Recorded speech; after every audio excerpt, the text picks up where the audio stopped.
Hi, I'm Dan Cortopassi. Today I'm doing a hands-on review of an HO scale narrow modular lumber load kit from Owl Mountain Models. This hands-on review has a little different format than some of my other reviews.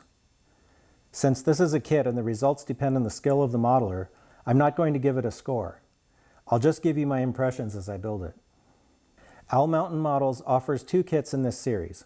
Mine is kit 3004, which has parts for two 17-foot lumber stacks for 40 to 50-foot flat cars or gondolas. Kit 3005 has three stacks for 52-foot 6-inch cars. Kit 3004 sells for $24.95 direct from Owl Mountain Models. Kit 3005 sells for $34.95. I received this kit for free as a review sample. The kit comes in a clear plastic bag with a cardboard header. Inside the envelope are 5 part sprues and a set of instructions.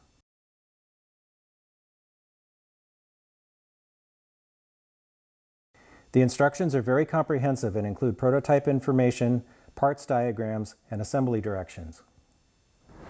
Though it represents a wood load, the kit parts are made of plastic. The kit includes parts for both the load itself and stickers and dunnage, materials used to separate and secure the load.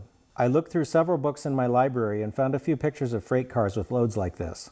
The kit has enough parts that it should be possible to duplicate many different prototype load configurations. For this kit, I'm going to use the wood stickers and dunnage, which would have been appropriate for loads up through the 1950s. This is an Owl Mountain Models wide modular lumber load kit that I built some time ago. For this one, I used thin chart pack tape to simulate steel bands for a more modern look. For best results, I'd recommend picking out a specific car that you want to equip with the load before starting. Some of the kit dunnage parts are tailored for specific types of cars. Also, the instructions mention that it's important to decide if the load will be removable or a permanent part of the car. The 4 larger sprues have solid wood layers, hollow layers, and a number of other parts. The solid panels in the center are for the top of each lumber stack. Inside the hollow panels are Item C, cross ties, Item B, stakes, Item B2, more stakes, Item B1, yet another type of stake, and Item D, separators. The single smaller sprue has Item E, long ties, more Item B, thicker stakes, and Item C, thinner cross ties. The 2 sets of pieces in the middle are more Item D, separators.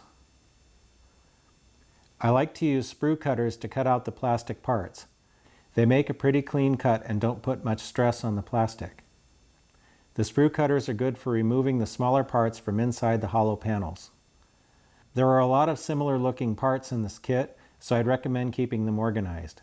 I'm using a Sharpie to label some plastic bags with letters for each part, in this case Item D. Then I put all of the Item D parts in the bag as I cut them out. I'll do this for each type of small part. I'm using a hobby knife to remove excess plastic that the sprue cutters missed. A small piece of 040 styrene from my scrap box can be used as a makeshift sanding block. I'm giving the parts a light sanding just to make sure all the excess plastic is gone. Another way to do this is to place a larger sheet of sandpaper on a flat surface like this plate glass cutting mat, then run the parts over it. I'm using my hobby knife to remove some flash from the smaller sprue with all the sticks on it.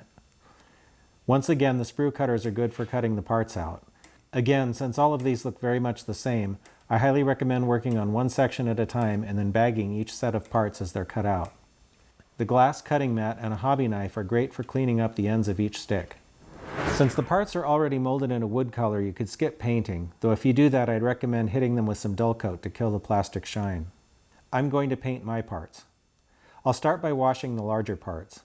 I'm using some glass cleaner and then rinsing them under the faucet. As I wash each part, I set it on a paper towel to dry. I'm using a strainer to wash each batch of sticks. I found some Testors Model Master wood color enamel in my stash of paints. The color seems a bit dark to me, so I'm mixing it with some Model Master flat white. Since this is a wood color over a wood colored part, and it won't matter much if the finish is slightly uneven, I'm skipping the primer and going straight to color. I like to paint with an airbrush for a nice, thin, even paint job. Airbrushed paint usually dries pretty fast, so I can paint half of each part and set it aside, then move on to the next part. By the time I'm done, I can pick up the parts again and airbrush the opposite ends. It's important to hit the parts from multiple angles. This is a good reason to wear some disposable gloves. I'm painting the sticks in batches, then putting them back in their bags. One of the best ways to make a simulated wood load more realistic looking is to vary the colors of the individual boards. To do that, I like to use weathering powders. I have some white, a pale yellow, a tan color, and rust. The pale yellow is a good base, so I'll put some on the whole layer. Then I'll use some of the other colors to highlight individual boards.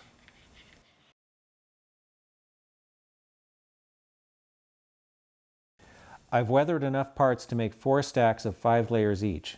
I have 4 more solid layers left over that I'll put in my scrap box.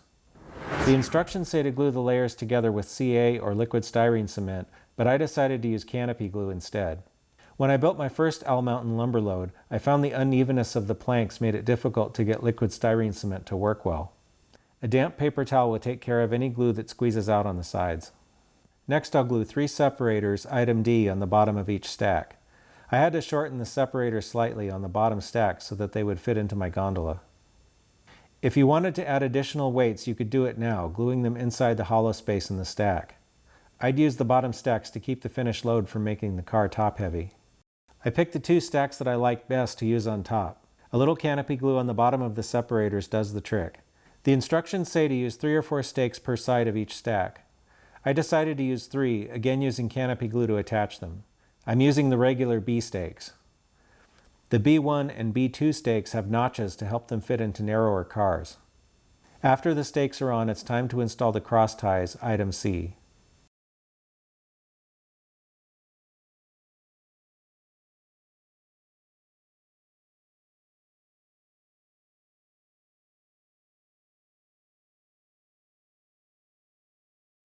Finally, I'll install the long ties.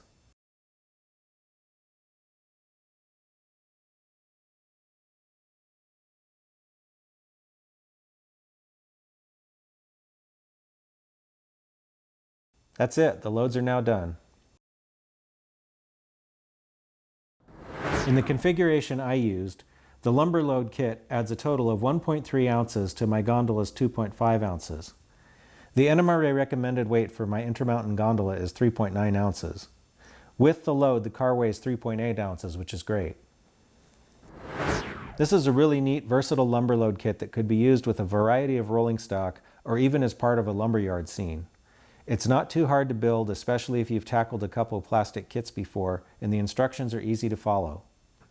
Building an equivalent load with scale strip wood would be expensive and time-consuming, and these plastic loads will also add some badly needed weight to typically light open cars. This is a nice kit and deserves a green signal. I really like this lumber load kit from Owl Mountain Models. It's pretty easy to put together, it turns out really nice, and it adds some weight to your cars. So if you need some vintage lumber loads for your freight cars, I'd recommend checking this out.